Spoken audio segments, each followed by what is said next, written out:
রানী, ঘরে আসোস?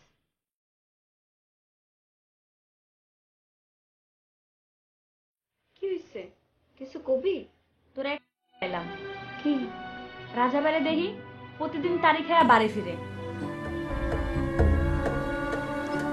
আচ্ছা ঠিক আছে, তুই এখন যা। আচ্ছা, আমি যাইতে।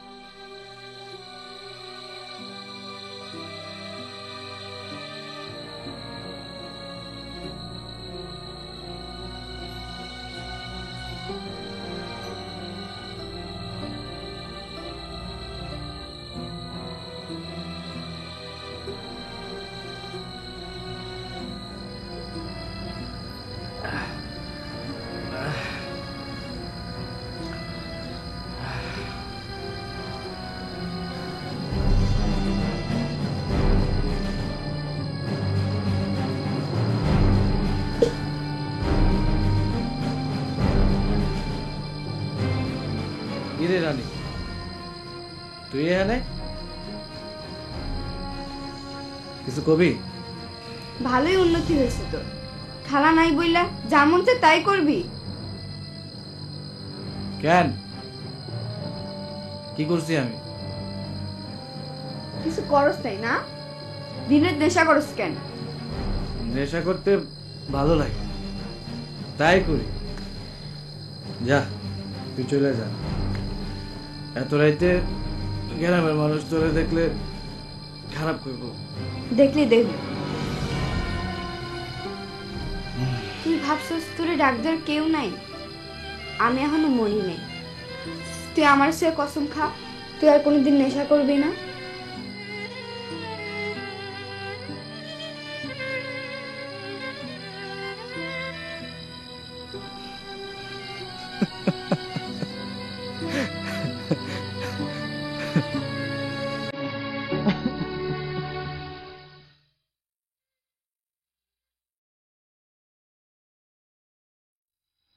যা, বাড়িতে যা।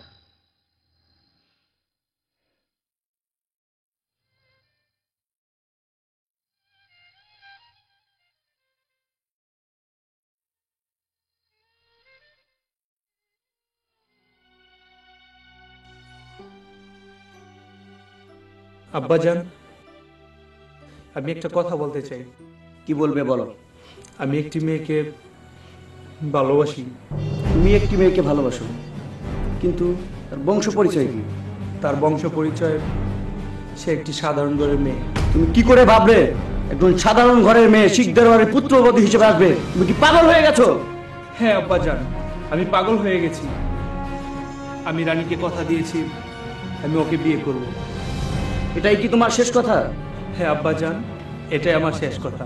আমি রানীকে কথা দিয়েছি আমি আমার ভালোবাসার মানুষকে ধোঁকা দিতে পারবো না। তুমিও শুনে রাখো বাদশা, আমি বেঁচে থাকতে শিখ দরবারে ওই মেয়ের কোনোদিন জায়গা হবে না।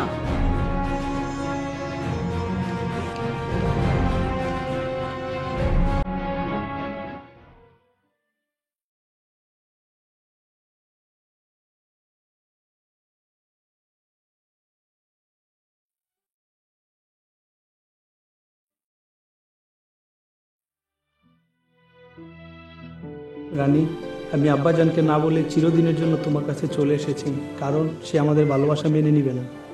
সত্যি তুমি আমার লেগে তোমার সবকিছু ছেড়ে পড়ছো?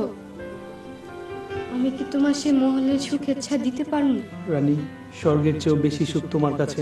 আমি ওই মহলে যতটুকু সুখ পেতাম তার চেয়ে বেশি সুখী হব তোমাকে পেলে। কিন্তু তোমার আব্বাজান যদি সবকিছু উল্টাপাল্টা কইরা দেয়, তখন তুমি কি করবা? আমি আব্বাজানকে ভয় পাই না। আব্বাজানকে যা বলার বলে দিয়েছি। লও, আমরা তাহলে রাজার কাছে যাই। ঠিক আছে, চলো।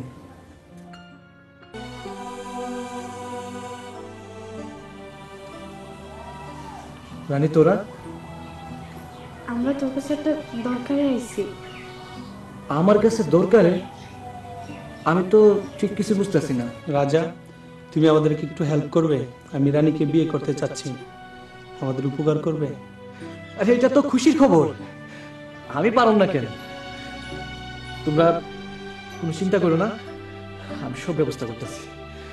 তোমার বাবারে না জানিয়া বিয়ে করলে তো তোমার বাবা কোনোদিনও মাইনা নিব না, আর তখন তোমরা কি করবা? আব্বাজান যদি এ বিয়ে মেনে না নেয় আমার কোনো দুঃখ নেই। প্রয়োজনে ওই শিকদার মহল ছেড়ে আমি রানীকে নিয়ে এখানেই থাকবো। ভাই, আমি চাই না বিয়াটা এইভাবে হোক। দরকার হইলে আমি রানীর সুখের লেগা তোমার বাবার পায়ে ধরুম। আমার বিশ্বাস তোমার বাবা রানীরে দেখলে তার পুত্রবধূ করার লেগা মাইনা নিব। রাজা, তুই ঠিক কইতেছিস তো? আমার এসে মাইনা নিব, তার পুত্রবধূ করে ঘরে তুলবো? বাদশা ভাই, তুমি রানীর লিয়া মহলে ফিরে যাও, আমি একটু পরে আইতাছি। ঠিক আছে রাজা।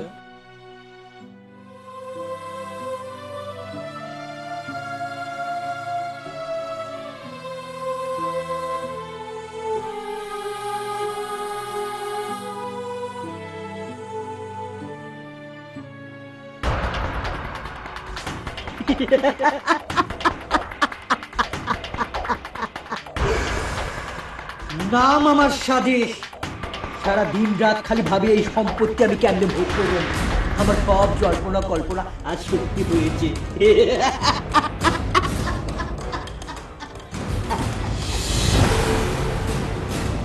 এই বাদশা কারা, আজ থেকে এই মহলে প্রবেশ করার অধিকার তোদের কারো নেই। আমার অনেক দিনের স্বপ্ন আজকে পূরণ হতে যাচ্ছে। আজ থেকে এই শিকদার বাড়িতে যা কিছু হবে সব আমার হুকুমে। আমার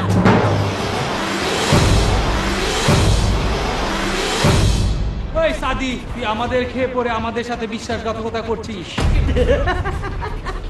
আমি আরো করেছি। তোর আব্বাজানকে বেঁধে রেখেছি, মানে আমার মামাকে। ওই দেখ, এই, এখন তোকেও বেঁধে ফেলবো। এই, ওদেরকে বেঁধে ফেল।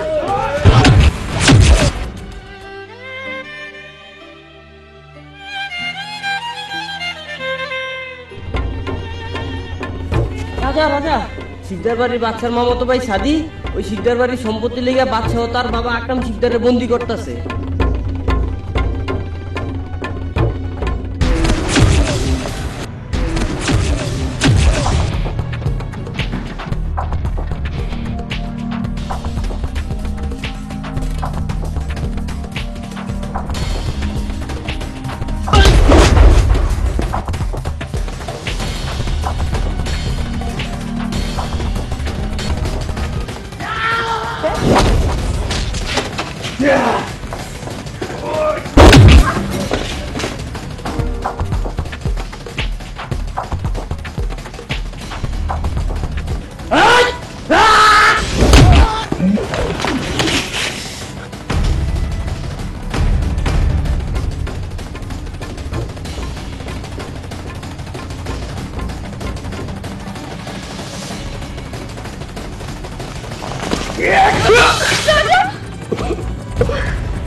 নাম আমার সাদি।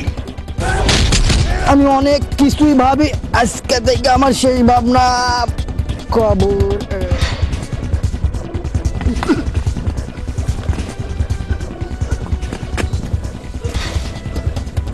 রাজা, রাজা, রাজা,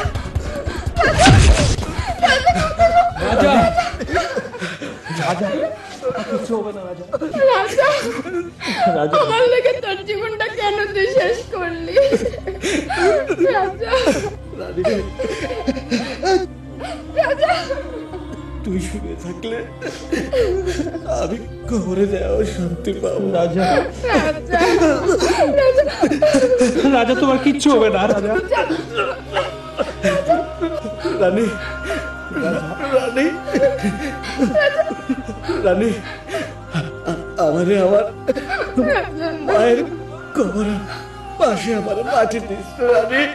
রাজা, রাজা তোমার কিচ্ছু হবে না রাজা, আমি ডাক্তারের কাছে নিয়ে যাব, তুমি মরতে পারো না রাজা। রাজা, আচ্ছা ভাই, হাতের পিলা দিয়ে গেলাম রানী রে। রাজা, রাজা কোথায়